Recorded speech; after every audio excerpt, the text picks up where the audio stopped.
Came in from a run. Hey, everybody, guess what? It's Tuesday. I'm so excited. We have Patrick Cassidy with us. We're here to talk about Studio Tenn's latest production. I have the program right here. I went.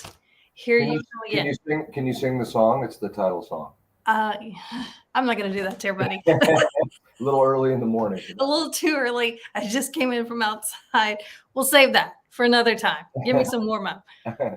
Pretty amazing show. It's at the Franklin Theater. This is the last weekend you can come see Yeah. the show. But tell me about the show. It's amazing. 12 songs. What does it say? The subtitle is How Dolly Saved My Life in 12 Easy Songs. Yeah, and it's I think that actually is a little confusing. I spoke to the director about maybe in the next sort of incarnation of this to change that because the truth is it's a story. It's a musical. It's a two-character musical. It's about a guy who's a struggling comedian in New York, and during the pandemic he gets fired from his job at Caroline's, which is a very famous comedy club in New York, and he goes to stay with his parents in the house that he grew up in Texas. And while he's there, he quarantines himself in the attic, which he referred to as his treehouse as a kid. Yeah. Uh, and when and he finds out, he's not going. I mean, he's down. He's obviously down and depressed because he lost his job, and he's a gay man who loses his relationship. His relationship breaks up, and so he's really down on his luck. And he's a huge fan of Dolly Parton, right? And there's Dolly stuff all over the attic. Yeah, and everywhere. I mean, you're right. The attic is literally filtered with old gym equipment and vinyl albums and pictures of Dolly on every single wall, and then of course the poster, a full length poster of her on the door, which then the magic appears, and what happens is he prays to her. Her greatest hits album is Dolly, help me. I basically need help. What would you do? And then she materializes through the poster. And for the next hour and a half, through those 12 songs, which are all her hits and more, she builds his life back up. She gives him a sense of hope, which we know is Dolly's mission anyway. Right. Dolly is an incredible person of service and generosity. And what she means to not just Tennessee, but the world is exactly that, the ultimate of optimism. And he gets his life together. And it's a really wonderful message, of how a man is a bit hopeless at the top of the show and finds himself and finds hope again. Yes. And so we got to talk about Trisha, who plays, I'm not sure, how do we say her last name? Paluccio. Paluccia, Yeah. who plays Dolly. Mhm. Okay, I got to be honest. You've made an announcement at the beginning of the show that says all the music was live and it was her. And I was like, why is he saying that? That's so odd. And then when I heard her, I was like, wait a minute. There are times throughout this show when I hear her and I'm like, wait a minute. Are they using a recording of Dolly or is this really Trisha singing the song? So I'm glad you made that announcement because at times I got to say I was like, this sounds so much like her. Yeah, I only started making that announcement the last two performances, and the reason being is that so many people, specifically at the beginning of the show, were saying, "Oh, she's lip syncing. Oh, it's a track that she's singing to, right?" And the truth is, so I just come out in the beginning and said, not only do we have a full live band backstage, right, but every lyric that and every note that she hits is live, is right there in front of you, because she's so good and she is, like I said, she walks out and you think, oh my gosh, this can't be real, because she's, first of all, sounds so much like Dolly. She So does. She has the voice, everything. that's right. Her mannerisms, physicality, the way she speaks during the scenes. Yeah, it's a little bit, you feel like you're actually with a 35-year-old Dolly Parton. Yeah. And you feel it very quickly into the show. Yes. It was pretty amazing. How long did she work on learning Dolly and these songs and the mannerisms? I mean, it's one thing to sing her songs, it's a whole completely other thing to sound so much like another artist. She's been working on it since she was a little kid. She became like, I don't know, 11, 10, 12, something like that. But she's been working on it for all that. And she's a wonderful singer. She's a great instrument. But finding that the inflection that Dolly has when she talks, finding the exact same tone quality, even that little kind of huskiness that Dolly can put in her voice, she's found all of it, and like I said, you will get so caught up in the story and in her presentation of Dolly that you'll think that you're sitting within the attic, because the whole set is the attic. You'll think, if you're close enough, I feel like I'm sitting in the attic with these two people. Yeah, yeah, it's true. It's true.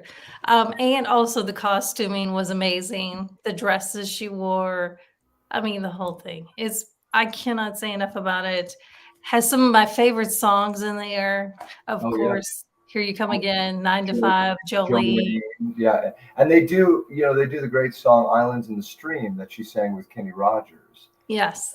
which is a wonderful moment in the show when the two of them do it together. And yeah, it has them all, and by the end of the show, you just feel good, which is what Dolly Parton has done her whole career, her whole life, is make people feel good, build them up, and uh, Yes. and I think the show does that really well. I'm very proud of it, very proud of It is an incredible show. I can't like I said, I can't recommend you guys see it enough at Franklin Theater. You also said it's traveling because they also mentioned that it's traveling to other cities. Well, one of the things I'm most proud of is Studio Tenn has never actually brought in an existing property and produced it. And this is the premiere. Five theater companies got together, and very high-end, prestigious theater companies, starting with the Delaware Theater, and then it went to Casa Manana, which is in Texas, and then it went to Pittsburgh Civic Light Opera, which is one of the biggest regional theaters in the country. It's now with us, and then it's going to the Goodspeed Opera House, which has won Tony Awards for the best regional theater. So we're in really, really good company. And the five of us got together. We built the set, which travels, right? And we are premiering it in each city, in each state, five different times. So, and then Wow. I know the plan is after that they're going to take it on a tour, or maybe see it off Broadway in New York. There's a lot of things up in the air right now for the future of the show. So that says a lot about us here in Franklin that we could be a part of something like that. I mean, you don't hear about that very often with other companies getting together to do something like that. Oh yeah, mounting a show is a big deal, an original show. But it kind of seemed like a no-brainer. If you're going to do a show about Dolly Parton, you better do it in Tennessee. Yeah. And so when I had the opportunity, I just jumped on it, and I said, "Yeah, let's make this happen." So, and for us too, this particular season, I've called it the Vagabond season, because we've kind of been on the road, because we're building our brand new theater at the Factory in Franklin, and it opens in October. Grand opening, the Turner Theater.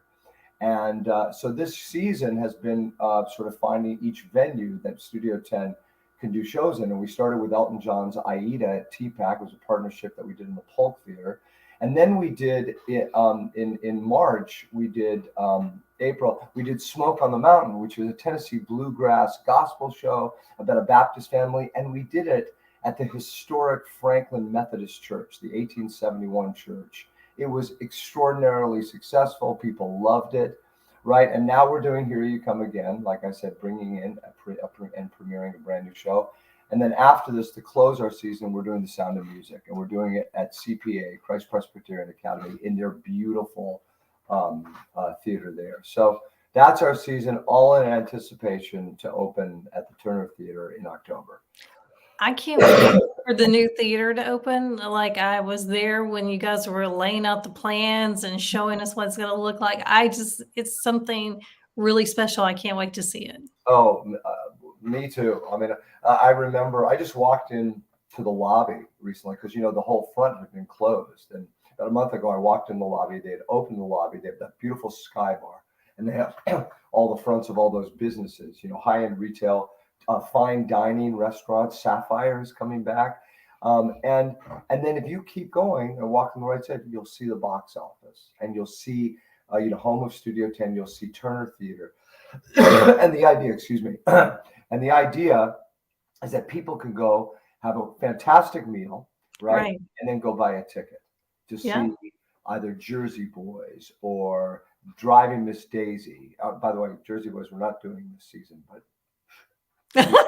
seasons Oh, wait, did you give us a little secret there? seasons to come. This season, I kept thinking, can I talk about this? This season is an extraordinary season. We're opening up in October with Million Dollar Quartet. Donna, have you ever heard of that show? I have not. Okay, No, not. so I'll tell you what it is. It takes place at Sun Records in Memphis on December 4th, 1956. Elvis Presley, Johnny Cash, Carl Perkins, and Jerry Lee Lewis all got together, true story, to record that night. And Sam Phillips, who owns Sun Records, got it all on tape. And it has all their songs. It's a wonderful story about these guys, and more importantly, a true story. It's a show that should run 365 days a year in Tennessee. Right. Icons. And then after that, we're following up with It's a Wonderful Life, a live radio play, which we did the very first year we came back from COVID, which is 5 people get together in a radio station that I've named WAKM. It's set in Franklin on Christmas Eve night. Christmas Eve night. WAKM's never looked this good. It's a beautiful set. And these 5 actors do a live radio presentation of It's a Wonderful Life. So George, the actor plays George when he's older and when he's a kid. Same thing with Mary. And then 3 other actors do all the other parts. And they do all the what they call the Foley, which is thunder and lightning and horse hooves and carriages and all of that stuff. Right? It was a magic show when we opened it. People just loved it. And then after that, we're following up with Driving Miss Daisy. And I'll say it now. We have a star coming in to play Daisy. Oh, wow. Sally Struthers is coming in. Wow. Right, and then we're finishing up, closing the season with Cabaret, the Tony Award-winning musical, the Academy Award-winning musical. So it's a really good season with something for everyone. And all in the new theater. Man. All of it. Yep. Thank you so much for giving us so much information. If people need tickets, I know there's a few left, not many. Yeah, our Our season tickets are going very fast. You can go to studiotenn.org and get season tickets. I would highly recommend buying the package because then you get a discount. It's going to be a fabulous season. And here you come again this week. We have one more week. We have Wednesday, tomorrow night, Thursday, Friday, 2 on Saturday, a matinee and an evening, and then a matinee on Sunday. Get your tickets to Here You Come Again. You don't want to miss that. And of course, Sound of Music, which opens on June 19th at Christ Presbyterian Academy. Yeah. All right. Well, hey, thanks again. We're going to follow up with you because there's a lot of music. You just dropped a lot of news on us right here. Well, I hope so. Yeah, please stay. Again, getting the word out to Franklin and Williamson County and even Davidson County is our mission. Theater is the most important thing in terms of in terms of education, in terms of telling stories, some stories that never get to be told. And then, of course, classic stories like The Sound of Music. And we are the only professional theater company in Williamson County. We're the only one. So, as we say, it's like Broadway in your backyard. Yeah, it's true. It's true. I've not seen a bad show yet. So that says something. Thank you. All right. Hey, thanks for joining us. We'll see you again soon. Bye, everybody. Thanks, Donna.